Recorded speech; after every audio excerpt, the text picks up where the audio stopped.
इससे हमारे पास लेफ्ट 1/3 बनता है ट्रांसवर्स कोलोन का, और हमारे पास साथ में डिसेंडिंग कोलोन और सिग्मोइड कोलोन, रेक्टम और एनल कैनाल का पार्ट, जहाँ तक हमारे पास एनल स्फिंक्टर नहीं आता। उसके अलावा यूरिनरी एपिथेलियम बनती है और यूरेथ्रा का भी पार्ट बनता है। सारे जो हाइंड गट के डेरिवेटिव है इनको हमारे पास इंफीरियर मेसेंटेरिक आर्टरी सप्लाई करती है।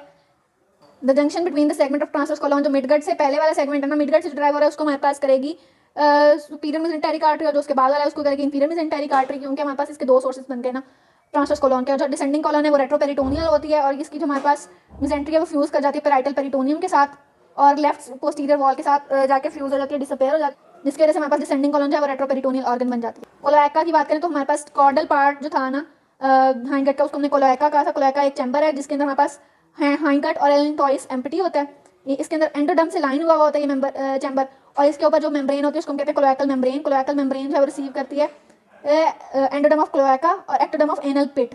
ये हमारे पास क्लोएका वाला रीजन है जिसके अंदर हमारे पास एलेंटॉइस है और साथ में हमारे पास हाइंड गट की ओपनिंग हो रही है, ये क्लोएका, और यहाँ पे क्लोएकल मेम्ब्रेन होती है।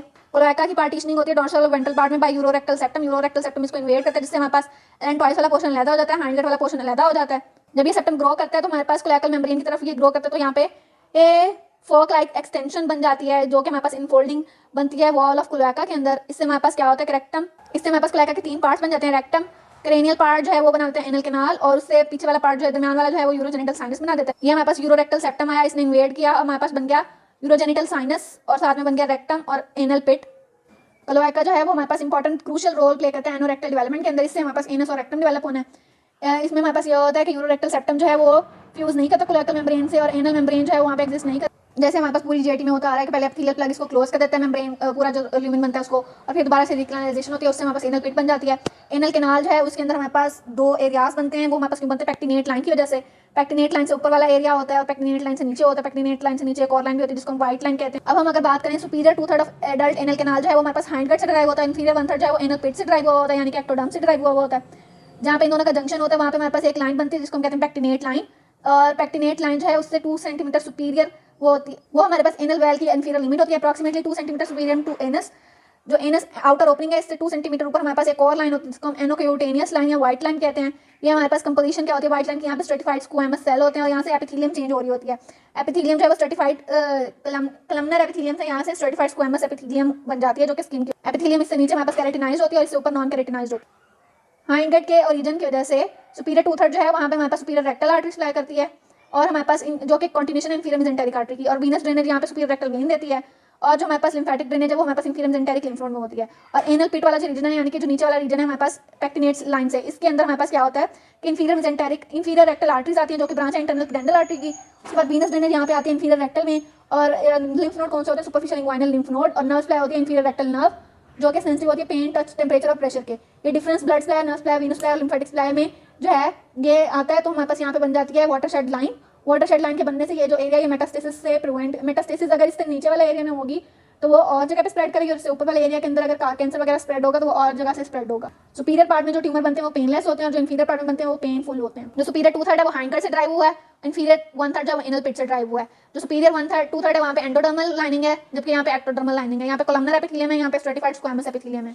यहाँ पे ब्लड वेसल कौन से सुपीरियर रेक्टल वेसल, यहाँ पे इंफीरियर रेक्टल वेसल्स, यहाँ पे इंफीरियर मेसेंटेरिक लिम्फ नोड, यहाँ पे सुपरफिशियल इंग्वाइनल लिम्फ नोड, और यहाँ पे ऑटोनॉमिक नर्वस सिस्टम सप्लाई करता है, जबकि यहाँ पे हमारे पास इंफीरियर रेक्टल नर्व सप्लाई करते हैं।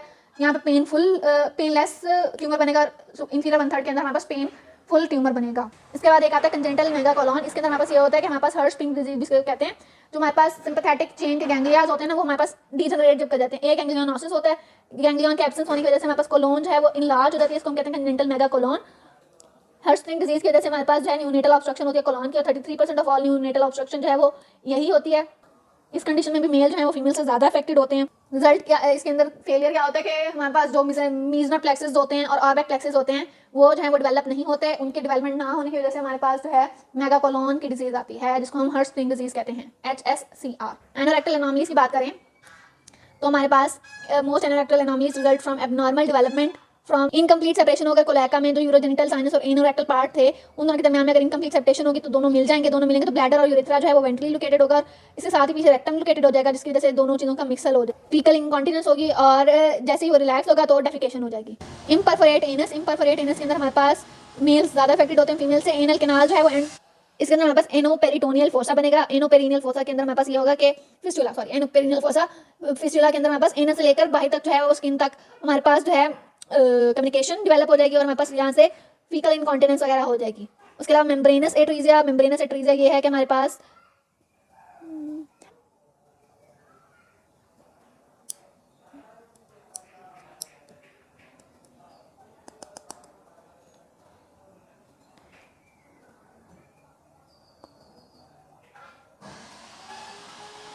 इसमें एक्चुअली ये होगा कि हमारे पास जो मेम्ब्रेन रह जाएगी एनस के, जब यहाँ पे प्रेशर पड़ेगा ना तो मेकोनियम जो है वहाँ से प्रेजेंट होगा, जो कि ब्लू कलर का पेयर होगा। एनोरेक्टल एजेनेसिस के अंदर हमारे पास जो एनोरेक्टल रीजन जहाँ पे बन रहा है वहाँ पे एक मसला प्यूबोरेक्टालिस, वहाँ पे रेक्टम जो है वो ब्लाइंडली एंड करेगा और वहाँ पे फिस्टूला बनेगा, रेक्टोविजाइकल फिस्टूला, यानी कि रेक्टम से ब्लैडर तक, या फिर रेक्टो यूरिथ्रल फिस्टूला, रेक्टम से यूरिथ्रा तक फिस्टूला बन जाएगा। और हमारे पास क्या होगा, फीमेल्स के अंदर रेक्टो वेस्टिबुलर इनकम्प्लीट सेपरेशन होता है क्लोएका का यूरोजेनिटल साइनस से, और यूरोरेक्टल सेप्टम जो इन दोनों को डिवाइड करा था वो इनकम्प्लीटली इन दोनों को सेपरेट करेगा और वहाँ से फिस्टूला यानी कि दोनों के दरमियान में कम्युनिकेशन बन जाएगा।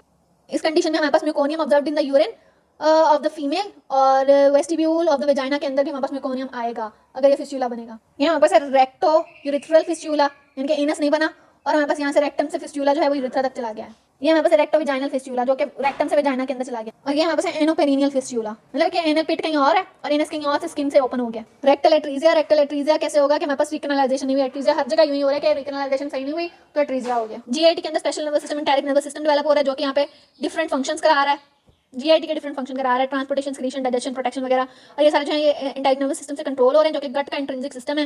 इसके अंदर हमारे पास गैंग्लियोनिक प्लेक्सेस बनते हैं और यहाँ पे तकरीबन जो है 15 डिफरेंट टाइप के न्यूरॉन कम्प्लेक्सेस बनते हैं, न्यूरोनल सबटाइप्स बनती है, न्यूरल क्रेस्ट सेल जो है यहाँ पे माइग्रेट करते हैं डेवलपमेंट के लिए ताकि यहाँ पे गैंग्लियास बन सकें। समरी की बात करें तो प्राइमोर्डियल गट हमारे पास कैसे बन रही थी कि dorsal part of umbilical vesicle जो है, अम्बिलिकल वेसिकल का जो डॉर्सल पार्ट है वहाँ से हमारे पास प्राइमोर्डियल गट बन रही थी और वो इनकॉर्पोरेट हो रही थी एम्ब्रियो में, और एंडोडर्म ऑफ प्राइमोर्डियल गट जो है वो गिव राइज करा था हमारे पास एलिमेंट्री ट्रैक्ट के एपिथेलियम वगैरह, सिवाय क्रेनियल और कॉर्डल पार्ट के। जो माउथ वाला पार्ट है वहाँ पे भी एक्टोडर्म जो है वो लाइन कर रही है, जो एनस वाला पार्ट है वहाँ पे भी एक्टोडर्म लाइन कर रही है एनल पीट वाले रीजन के अंदर। फोरगट जो है वहाँ से pharynx, lower respiratory system, oesophagus, stomach और proximal part of duodenum, liver, pancreas वगैरह बन रहे हैं। और हमारे पास यहाँ पे अगर रिकनलाइजेशन नहीं होगी तो यहाँ पे ट्रेकियोएसोफेजियल सेप्टम हमने डिस्कस किया है, और उसके अलावा हमने एट्रीजियास डिस्कस किए हैं। हेपाटिक डायवर्टिकलम जो है वो हमारे पास प्राइमोर्डियम ऑफ लीवर और गॉल ब्लैडर है, और बिलियरी सिस्टम है वो हमारे पास आउटग्रोथ बनती है फोरगेट के एपिथेलियल लाइनिंग से, और वो सेप्टम ट्रांसवर्सम के अंदर इम्बेड होकर फिर ग्रोथ करती है, और ये हमारे पास जो है हेपाटिक टिश्यू और लाइनिंग ऑफ बिलियरी सिस्टम के अंदर डिफरेंशिएट कर जाती है। इसके अलावा कंडेंटल ड्यूडेनल एट्रीजिया वो हमारे पास इम्प्रॉपर वैक्यूलाइजेशन और रिकनलाइजेशन के फेलियर से हो रही थी, और इसके अलावा हमारे पास ऑब्स्ट्रक्शन हो सकती है ड्यूडेनम की ड्यू टू एनुलर पैंक्रियाज और पाइलोरिक स्टेनोसिस की वजह से। पैंक्रियाज जो डेवलप करते हैं पैंक्रियाटिक बर्ड से, डॉर्सल बर्ड होता है, वेंट्रल बर्ड होता है, ये दोनों आपस में रोटेशन की वजह से फ्यूज करते हैं, रोटेशन ऑफ ड्यूडेनम की वजह से, और जो वेंट्रल पैंक्रियाटिक बर्ड है वो इंसिनेट प्रोसेस और हेड बनाता है, और डॉर्सल जो है वो बाकी सब बनाता है। इसके अलावा मिडगट जो है वो वहाँ से हमारे पास ड्यूडेनम का बाकी पार्ट बनता है, ड्यूडेनम, आइलियम, सीकम और अपेंडिक्स, असेंडिंग कॉलन और राइट 2/3 ऑफ ट्रांसवर्स कॉलन बनता है। उसके बाद हमारे पास मिडगट की बात करें तो ये हमारे पास हर्निएट करता है, यू शेप अम्बिलिकल हर्निया की फॉर्म में, फिजियोलॉजिकल अम्बिलिकल हर्निया, फिर यहाँ पे 90 डिग्री रोटेशन होती है, फिर ये वापस रिटर्न करता है, रिटर्न करते हुए 180 डिग्री का टर्न लेता है। फिर हमारे पास ओम्फेलोसील आती है, माल रोटेशन और एब्डोमिनल फिक्सेशन आती है गट की। इसके अलावा हाइंड गट जो है वहाँ से हमारे पास लेफ्ट 1/3 ऑफ ट्रांसवर्स कॉलन बनता है, डिसेंडिंग कॉलन बनता है, और एनल कैनाल बनता है, रेक्टम बनता है, सिग्मॉइड कॉलन बनता है। और एनल कैनाल की बात करें तो ये क्लोएका के अंदर हमारे पास यूरोरेक्टल सेप्टम जो है वो सेपरेशन देता है, यूरोजेनिटल साइनस और रेक्टम बनता है वहाँ से, यूरोजेनिटल साइनस जो है वहाँ से यूरिनरी ब्लैडर और यूरेथ्रा बनता है, जबकि रेक्टम और superior part of anal canal वो हमारे पास बनता है और वहाँ पे एपिथेलियल प्लग बनता है, फिर वापस से रिकनलाइजेशन होती है 8th वीक में।